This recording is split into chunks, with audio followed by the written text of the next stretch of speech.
Hi guys, eto na nga pala yung araw na nagpunta kami sa May Isabela.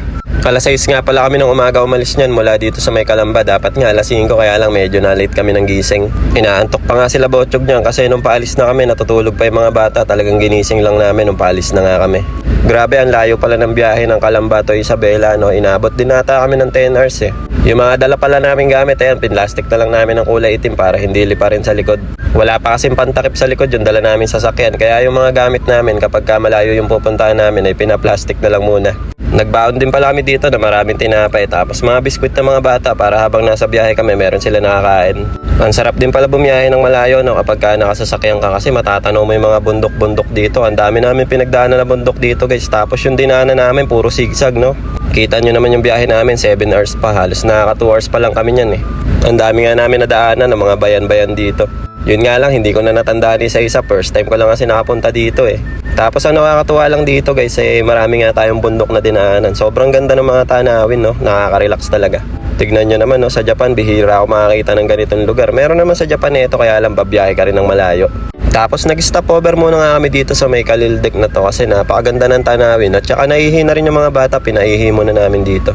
May tindahan naman dito kaya nakisuyo kami na baka pwede makaihi. Tapos nag-picture-picture na din habang walang ginagawa. Bali, ang kasama nga pala namin dito ay yung lolo at saka yung tito nila at saka yung lola din. Tapos ako tsaka si Mami Cherry tsaka yung tatlong bata. Medyo ano nga lang, no, medyo siksikan kami sa loob kasi Hilux lang yung dala namin kaya kandong namin yung mga dalawang bata. At nung napunta kami sa may tuktok ng bundok, ewan ko ba kung saan to, Nueva Vizcaya ata. Basta guys, pasensya na kayo, hindi ko natandaan yung mga dinaanan namin eh. Naku, si Ate Sauri nga sa sobrang sigsag ng mga daan, ayun, nagsuka na. Kaya yan, buti na lang may dalang plastic si Lola. After 4 hours nga ng biyahe namin, kalagitnaan na rin yun. Kaya yan, nagtanghalian na kami, nag-lunch na kami yan guys, mga alauna na ata yan eh, or 12:30. Kaya lang, ayaw ni Ate Sauri at saka ni Kuya Sichi ng mang inasal. Kaya yun, binilan pa ng lolo niya ng Jollibee sa labas. Sayang nga lang yung kinainan namin, wala daw pa ng manok, no, yung leg part. Kaya pizza na lang yung binigay sa amin tapos nag-order na lang din kami ng sisig. Nakakamiss talaga yung ganitong pagkain sa Pilipinas, no? Lalo na kapag ka OFW ka tapos napanood mo to. Nagkamay na nga lang din ako dyan, hindi kasi masarap kapag kinutsara mo, no? Mas masarap yung nakakamay para busog na busog. Mas forward ko na nga, nandito na kami sa May Isabela. Yan, nakikita na namin yung arko dito sa may taas. Huminto nga kami sandali para makapag-video ka ng maayos. Sayang naman yung ganitong moment, di ba? Para meron tayong remembrance. Napakaganda dito sa May Quirino guys sa Isabela, no? Kasi talaga naman probinsyang-probinsya yung datingan tapos sobrang daing bundok. Si Botchog nga, kakatapos lang ng ulan kaya tuwan-tuwa siya. Takbo ng takbo dito, naputika na nga yan kaya pinaliguan ni Mami Cherry kaagad nung pagdating namin eh. Siya nga pala guys, sa mga nagtatanong sino nga bang pinuntahan namin dito, etong si Baby Lucio nga pala yung sinadya namin, anak ng pinsan buo ni Mami Cherry. Kaya nga lang hindi na namin naabutan yung pinsan ni Mami Cherry dahil nakasampa na nga ng barko, kaya yung anak na nga lang at asawa na lang din yung pinasyalan namin. Akalain nyo yun, taga Calamba yung pinsan ni Mami Cherry tapos ang pangasawa pa taga Isabela. Ang layo, di ba? Pero okay lang yan kasi talagang hindi natin masasabi yung panahon kung sino yung mapapangasawa natin at tungkol tiga saan. Kaya na nga si Botchog guys, bagong palit na nga yan ng damit kasi nga kakapaligo lang ni Mami Cherry dahil naglaro sa may putik na dapa.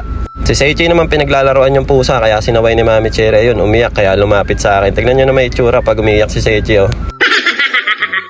Kinagabihan nga ito, kumain na kami ng kanin. Napakasarap ng ulam guys, adobong manok at saka papaitan nga pala yung hinain sa amin dito. Iba talaga magluto yung mga taga-probinsya, no? Talagang pulido at napakasarap. Salita na nga lang din kami kumain ni Mami Cherry niya. Nauna na ako kasi si Botchog medyo tinotoyo kapag wala si Mami niya eh. Pagtapos ko nga kumain, si Mami Cherry naman tapos ako naman yung bantay ni Botchog. Bale, eto, fast forward na natin, kinaumagahan na yan. Nagkape na kami tapos yung mga bata ay kumain na ng tinapay. Si Seichi nga pala guys ay napaging paborito niya yung cheese whiz kaya madalas cheese whiz tsaka tinapay yung kinakain niyan dito sa Pilipinas eh. Pagtapos namin magkape yan, lumabas ako saglit. Kinuha ko nga yung nabili namin sa SM na stroller ni Botchog. Binili namin to pansamantala para may nagagamit dito si Botchog sa Pilipinas. Kasi ang bigat-bigat ni Botchog guys kapag laging buhat eh.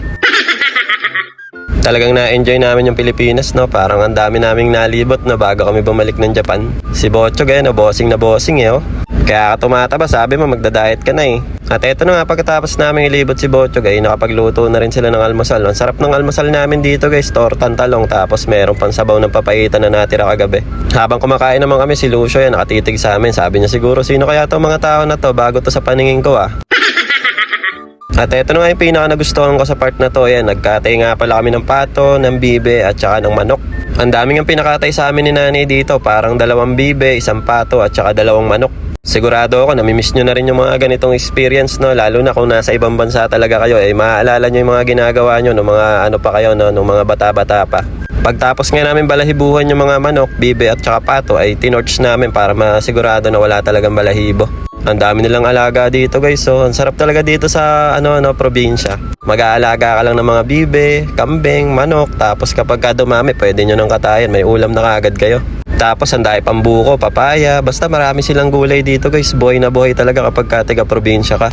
Pagtapos naman namin i-torch ay inis-isdang konti para sigurado na wala daw talagang balahibo na natira. Makapananghali nga, eto wala kaming magawa kaya hiniram ko muna yung tricycle para makapaglibang din kami. Namimiss ko rin kasi mag-tricycle Sa mga hindi nga pala kasi nakakalam dyan guys, dati rin ako nag-tricycle nung hindi pa ako napupunta sa Japan. Medyo pasaway nga lang ako noon kasi wala naman akong lisensya pero namamasada ako.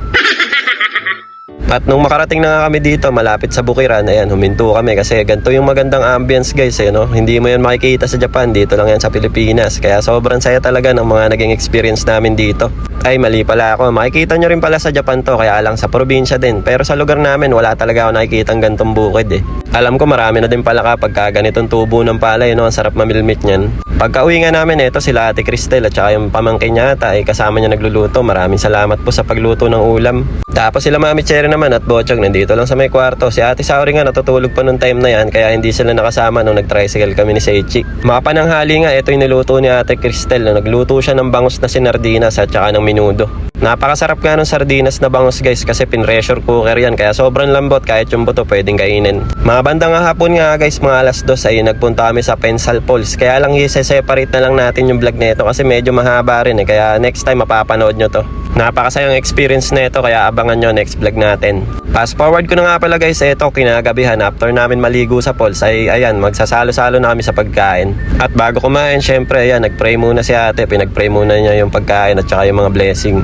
Syempre madami yung kinatay natin at nag-invite rin sila ng ibang kamag-anak nila dito para sabay-sabay tayong kumain at winelcome din nila kami dito kaya maraming salamat po no.